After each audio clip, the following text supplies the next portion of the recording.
going on guys? This is your captain at welcome back sa panibago nating video. And for today's video, as I promised sa last video natin na starting today magsha-shoutout na ako. And wala nangyari. Yung isang special shoutout which is bibigkasin ko yung pangalan nyo mismo at yung isa naman lalagay ko na lang sa screen. Kasi bala ko every video ay marami akong ma-shout out as much as possible. So kung hindi ko man kayo ma-shout out, make sure na mag-comment lang kayo sa baba na gusto nyo ma-shout out. So for the next video, malay nyo kayo nasa special shoutout ko or ma-shoutout ko man.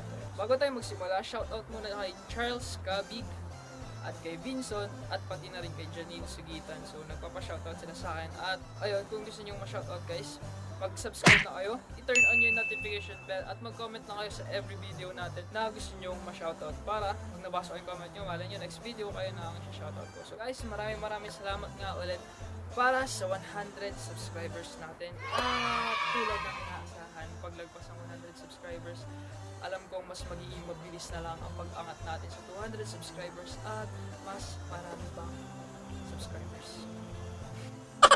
So for today's video, may nag-request sa akin isang subscriber ko about dito sa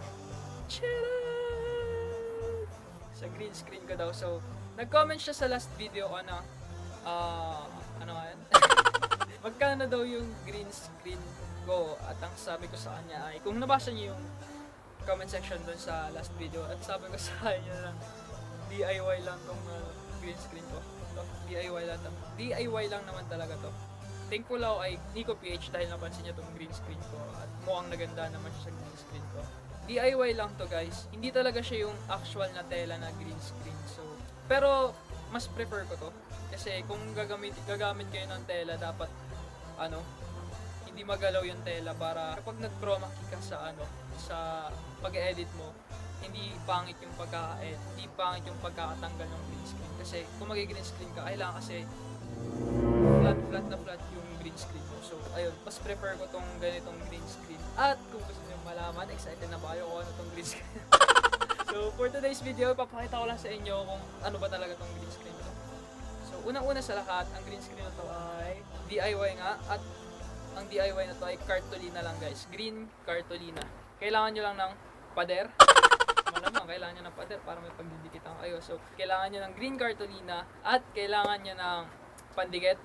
Guys, advice ko lang sa inyo, kung magdidikit kayo sa pader, mas maganda na gamitin yung pandikit, double adhesive tape or ano yun, gaw-gaw. Maganda yung gaw-gaw ba tawag doon? Mas maganda yung gaw-gaw kasi kapag pinunas mo yun tapos dinikit mo sa pader, flat na flat yun. Ang problema nga lang, kapag tinanggal mo yung green screen mo, pati yung pintura ng pader nyo matatanggal.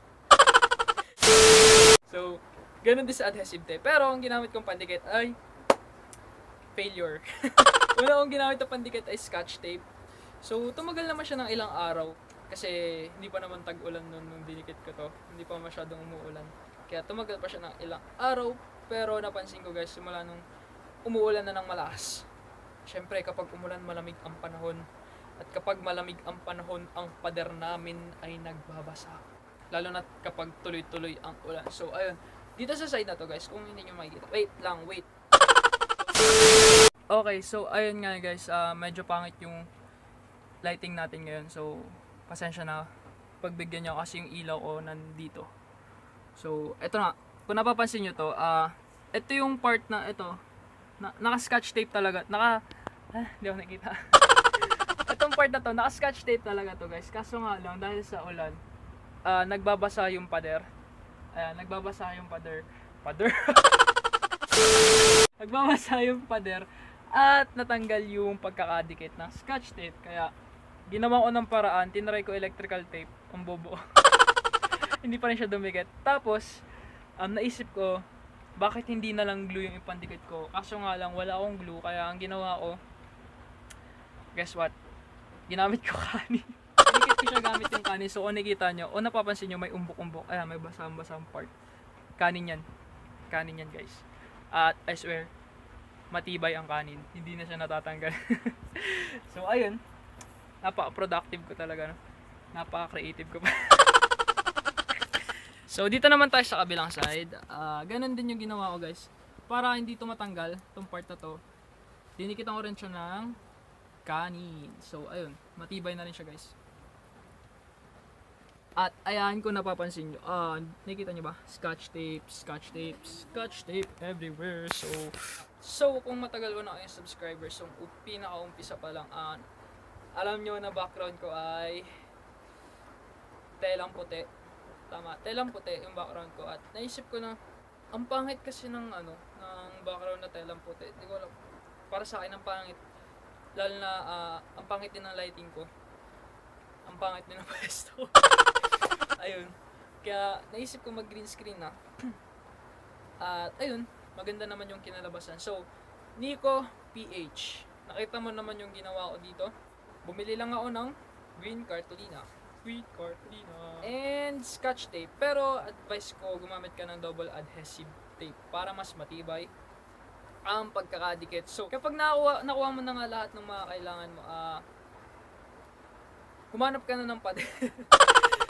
Humanap ka na ng pwesto kung saan ka talaga mag-video or gagawa ng content mo, kasi doon ka na magdidikit ng green screen mo at doon ka na mag-i-stay. So, ayun lang yung ginawa ko, Nico PH. Dinikit ko lang siya ng scotch tape ng una, pero ayun nga, hindi siya gumana, so ginamitan ko ng kanin. So, for today's video, ayun lang naman yung papakita ko. Gusto ko lang i-share sa inyo at ibahagi sa inyo kung paano ko ginawa ang aking green screen. Guys, thank you for watching this video at sana may napulot kayong aral mula sa video na to, or may napulot kayong paraan, or di mo kasi kailangan sa lahat ng pagkakataon, di naman kasi kailangan na gumastos ka ng malaki. Mas maganda pa rin na na wais ka mag-isip. So guys, thank you for watching nga ulit. At sana may napulot kayong aral mula sa akin. At sana naging helpful sa inyo tong green screen ko sa mga mag-YouTube dyan. At ayun, sana matulungan ko kayo. So maraming salamat ulit. At guys, uulitin ko, kung gusto nyo ma-shoutout ko kayo sa next video ko, please mag-subscribe kayo. I-like nyo tong video na to. I-like nyo. I-share nyo din. At mag-comment lang kayo dyan sa baba na magpapa-shoutout kayo sa akin. So, ayun lang. Maraming salamat ulit guys. This is your captain, and as always, thank you for watching, and goodbye. Eyes in the sky, gazing far into the night. I raise my hand to the fire, but it's no use, 'cause you can't stop it from shining through. It's true.